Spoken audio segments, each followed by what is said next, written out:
Big boss season 11 finale ತುಂಬಾ grand ಆಗಿತ್ತು ಮತ್ತು ತುಂಬ ಸ್ಪೆಷಲ್ ಆಗಿ ಕೂಡಿತ್ತು.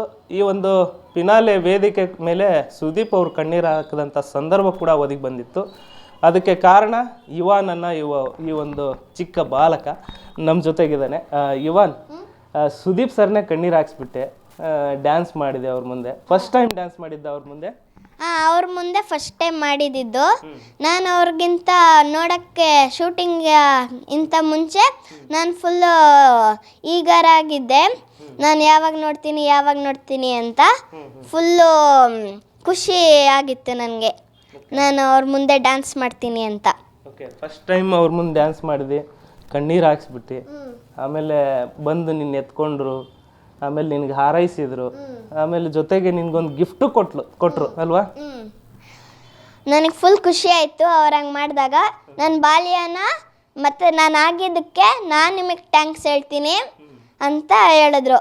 ಆವಾಗ ನಾನು ಫುಲ್ ಖುಷಿ ಆಗ್ಬಿಟ್ಟೆ. ಮತ್ತು ಮುಂದೆ ಚೆನ್ನಾಗಿ ಬೆಳೀರಿ ಅಂತಲೂ ಹೇಳಿದ್ರು. ಓಕೆ, ಏನು ಗಿಫ್ಟ್ ಕೊಟ್ಟರು ನಿಮಗೆ? ಅವ್ರ ಕೈಯಲ್ಲಿ ಹಾಕ್ಕೊಂಡಿರ್ತಕ್ಕಂಥ ಬ್ರಾಸ್ಲೆಟ್ನೇ ಬಿಚ್ಕೊಟ್ರು. ಸೊ ಏನು ಇದಕ್ಕೆ ಎಷ್ಟು ಬೆಲೆ ಏನಂತ, ಅಥವಾ ಯಾವುದ್ರದ್ದು ಏನಂತ ಗೊತ್ತಿದೆಯಾ ಅದ್ರ ಬಗ್ಗೆ? ಇದ್ರದ್ದು ಬೆಲೆ ಎಷ್ಟು ಅಂತ ನಂಗೆ ಗೊತ್ತಿಲ್ಲ, ಆದರೆ ಸುದೀಪ್ ಸರ್ ಕೊಟ್ಟಿರೋದ್ರಿಂದ ಇದು ಫುಲ್ ನನಗೆ ಪ್ರೈಸ್ಲೆಸ್. ಓಕೆ, ಮತ್ತೇನಂತ ಹೇಳಿದ್ರು ಸುದೀಪ್ ಸರ್? ಬೇರೆ ಏನಾದರೂ? ಬೇರೆ ಇನ್ನೇನಿಲ್ಲ, ಫುಲ್ಲು ಖುಷಿಯಾಗಿದ್ರು. ನಾನು ಡ್ಯಾನ್ಸ್ ಮಾಡಬೇಕಾದ್ರೆ ಫುಲ್ ಹತ್ತಿದ್ರು. ನನಗೆ ಅದನ್ನು ನೋಡಿ ಫುಲ್ ಹತ್ತಿದ್ರಲ್ಲ ಅಂತ ನನ್ನ ಈ ಪ್ರೌಡ್ ಆಯಿತು ನನ್ನ ಮೇಲೆ. ಇವನ್, ಏನು ಓದ್ತಾ ಇದೆಯಾ? ನಿಮ್ದು ಊರು ಯಾವರು? ನಿಮ್ಮ ಪೂರ್ತಿ ಹೆಸರು ಏನಪ್ಪ? ನನ್ನ ಪೂರ್ತಿ ಹೆಸರು ಯುವನ್ ಕುಮಾರ್ ಎಸ್ಕೆ. ನಮ್ಮೂರು ತುಮಕೂರು ಡಿಸ್ಟಿಕ್, ಚಿಕ್ಕನಕ್ನಳ್ಳಿ ತಾಲೂಕು, ಶೆಟ್ಟಿಕೆರೆ. ನಾನು 4th ಸ್ಟ್ಯಾಂಡರ್ಡ್ ಪಬ್ಲಿಕ್ ಸ್ಕೂಲ್, ಇಲ್ಲೇ ಟಿ ದಾಸರಹಳ್ಳಿಲಿರೋದು. ಈಗ ಸುದೀಪ್ ಸರು ಇನ್ನೂ ಒಂದು ಮಾತು ಹೇಳಿದರು, ನೀನು ವೇದಿಕೆ ಮೇಲೆ ನಿನಗೆ ತಾಯಿ ಸಿಕ್ಕರಪ್ಪ, ನನಗೆ ಆ ಅವಕಾಶ ನನಗಿಲ್ಲ, ನೀನು ತುಂಬ ಚೆನ್ನಾಗಿ ಬೆಳಿ, ಮುಂದಿನ ದಿನದಲ್ಲಿ ಒಳ್ಳೇದಾಗಲಿ ಅಂತ ಹಾರೈಸಿದರು. ಈ ಮಾತು ನಿಮ್ಗೆ ಹೆಂಗೆ, ಏನು ಅನಿಸುತ್ತೆ? ಫುಲ್ಲು ಚೆನ್ನಾಗಿತ್ತು. ಅವರಮ್ಮ ಪರ್ಫಾರ್ಮೆನ್ಸ್ ಮಾಡಿದ್ರಿಂದ ಅವ್ರಿಗೆ ಅಳು ಬರ್ಸಂಗೆ ನಾನು ಮಾಡಿದ್ದೀನಿ. ನನಗೆ ಅದು ಇಷ್ಟ, ಪ್ರೌಡ್ ಫೀಲ್ ಆಯಿತು. ಓಕೆ, ಈ ಮೊದಲು ಅಂದರೆ DKDಯಲ್ಲಿ ಡ್ಯಾನ್ಸ್ ಮಾಡ್ತಾ ಇದ್ದೆ, ಆ ಸಂದರ್ಭದಲ್ಲಿ ಶಿವಣ್ಣ ಅವ್ರ ಎದುರಿಗೇನು ಡ್ಯಾನ್ಸ್ ಮಾಡಿದ್ರಿ. ಶಿವಣ್ಣ ಅವ್ರನ್ನ ಮೀಟ್ ಮಾಡಿದ್ರಿ ಅವತ್ತು. ಶಿವಣ್ಣ ಅವ್ರು ಏನು ಹೇಳಿದ್ರು ಅವಾಗ? ಶಿವಣ್ಣನು ನೀನು ಚೆನ್ನಾಗಿ ಡ್ಯಾನ್ಸ್ ಮಾಡ್ತಿದ್ಯಾ, ಹಂಗೆ ಮಾಡ್ದು ಅಂತ ಅವರು ನನಗೆ ಹಾರೈಸಿದ್ರು.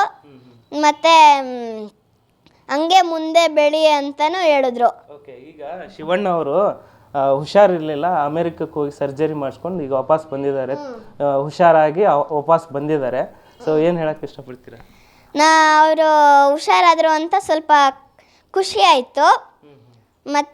ಮತ್ತೆ ಯಾವಾಗಾದರೂ ಮೀಟ್ ಮಾಡ್ತೀನಿ, ನಾನು ಮೀಟ್ ಮಾಡ್ಬೇಕನ್ನಂತ ಅನಿಸ್ತಿದೆ.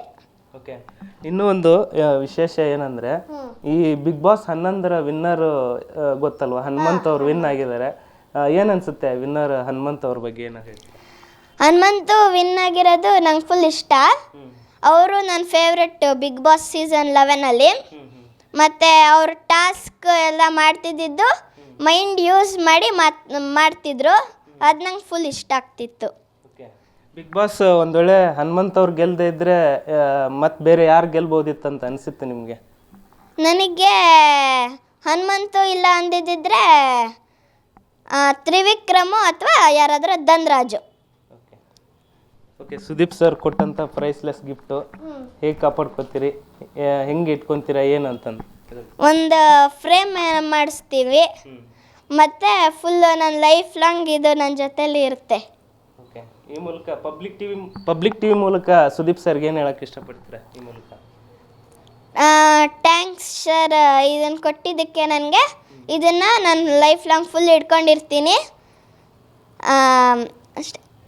Okay, thank you. ಒಳ್ಳೇದಾಗಲಿ ಯುವನ್, ನಮ್ಮ ಕಡೆಯಿಂದನೂ ಕೂಡ ನಿಮಗೆ ಒಳ್ಳೇದಾಗಲಿ. ಇದಿಷ್ಟು ಏನಂದರೆ ಬಿಗ್ ಬಾಸ್ ಸೀಸನ್ 11 ಫಿನಾಲೆ ವೇದಿಕೆ ಮೇಲೆ ಸುದೀಪ್ ಮತ್ತು ಸಾಕಷ್ಟು ಜನರ ಕಣ್ಣೀರು ಏನಂದರೆ ಭಾವುಕವಾದಂಥ ಒಂದು ಸಂದರ್ಭಕ್ಕೆ ಕಾರಣ ಆದಂಥವ್ರು. ಆ ಒಂದು ಪರ್ಫಾರ್ಮೆನ್ಸ್ಗೆ ಎಲ್ಲರೂ ಕೂಡ ಫಿದಾ ಆದಂಥ ಸಂದರ್ಭ. ಯುವನ್ ಅವರ ಒಂದು ಡ್ಯಾನ್ಸನ್ನು ನೋಡಿರ್ತಕ್ಕಂಥದ್ದು. ಕ್ಯಾಮ್ರಾ ಪರ್ಸನ್ ಗೌತಮ್ ಜೊತೆ ಧನು ಎಲ್ಗಾಜ್, ಪಬ್ಲಿಕ್ ಟಿವಿ, ಬೆಂಗಳೂರು.